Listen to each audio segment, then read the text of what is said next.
আমার জাল সার্টিফিকেটের কারণে এই সার্টিফিকেট দিয়ে চাকরি নিলাম, তাহলে চাকরি করে যে টাকাটা পাচ্ছি এটা আমার জন্য হালাল হবে কি না।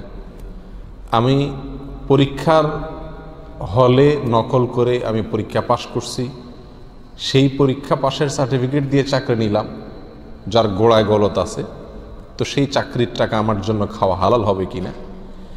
আমি কোনো দেশে অবৈধ হিসাবে বসবাস করছি, সে দেশের যে বসবাসের নিয়ম কানুন আইন সেটাকে লঙ্ঘন করে আমি অবৈধভাবে বসবাস করছি, এমত অবস্থায় আমি যে ইনকাম করছি সেটা আমার জন্য খাওয়া হালাল নাকি হারাম, এ হলো প্রশ্ন। এই প্রশ্নের উত্তরে এক কথায় বলে দেওয়া যায়, সেটা হলো যে এই যে কয়েকটা শ্রেণীর কথা আমরা বললাম, এই সব শ্রেণীর লোকের ইনকাম হালাল হবে ইনশাআল্লাহ, যদি তার কর্মটা বৈধ কোনো কর্ম হয়, তার কাজের ভিতরে যদি বিশেষ কোনো গলদ না থাকে, হারাম দিক না থাকে, তাহলে সার্টিফিকেট জাল হওয়ার কারণে অথবা পরীক্ষার হলে নকল করে পাশ করার কারণে অথবা কোনো দেশে অবৈধভাবে বসবাস করার কারণে তার যে কামাই পরিশ্রম করে যে সে উপার্জন করছে সেটা তার জন্য কি হবে না, হারাম হবে না। সার্টিফিকেটের ক্ষেত্রে বিশেষভাবে লক্ষণীয়, যদি সে জাল সার্টিফিকেট দিয়ে বা নকল করে পাশ করে এমন কোনো চাকরি নেয় ওই সার্টিফিকেট দিয়ে যে চাকরির যোগ্য আসলে সে না, এবং সে যথাযথভাবে ওই কাজ সঠিকভাবে আঞ্জামও দিতে পারছে না, এরকম যদি হয় তাহলে সেক্ষেত্রে তার জন্য সেই ইনকাম হালাল হবে না।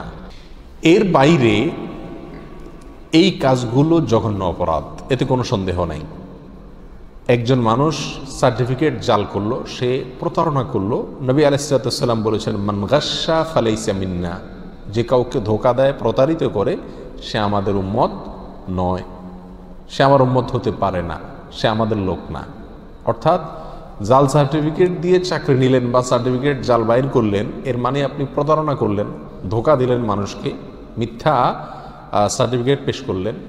আপনি পরীক্ষার হলে নকল করেছেন, সেটাও আপনি মিথ্যার আশ্রয় নিয়েছেন, প্রতারণা করেছেন, যার কারণে আপনার সেই ইনকাম হালাল হলেও এই কর্ম যেগুলো করেছেন সেগুলো আপনি কি করেছেন, অন্যায় করেছেন। এটার জন্য আল্লাহর কাছে কি করতে হবে, ইস্তেগফার করতে হবে, তওবা করতে হবে এবং ক্ষমা চাইতে হবে। তৃতীয়ত, প্রবাসী যারা আছেন, অনেকেই আছেন প্রবাসী হিসাবে অবৈধভাবে বসবাস করছেন, তার বৈধ কাগজপত্র বা অনুমোদন নাই, তো এক্ষেত্রে তিনি ওই দেশের আইন লঙ্ঘন করছেন। যদি মুসলিম দেশ হয় তাহলে তো তার গুরুত্ব আরও বেশি, তাহলে সে আইন লঙ্ঘনের কারণে তিনি অবশ্যই অন্যায় করছেন, অবশ্যই অপরাধ করছেন, কিন্তু এর কারণে তার ইনকাম কি হয়ে যাবে না, হারাম হয়ে যাবে না। ইনকাম হালাল বা হারাম হওয়ার সম্পর্ক হলো আমার কর্মের উপরে, আমি কি কাজটা করছি। অনেক বৈধ লোক আছে, অনেক বৈধ সার্টিফিকেট দিয়ে অবৈধ ইনকাম করছে, তার ইনকাম হারাম। আবার অনেক লোক নিজে হয়তো অবৈধভাবে বসবাস করছে বা অবৈধ সার্টিফিকেট দিয়ে চাকরি নিয়েছে, কিন্তু তার ইনকামটা কি, হালাল।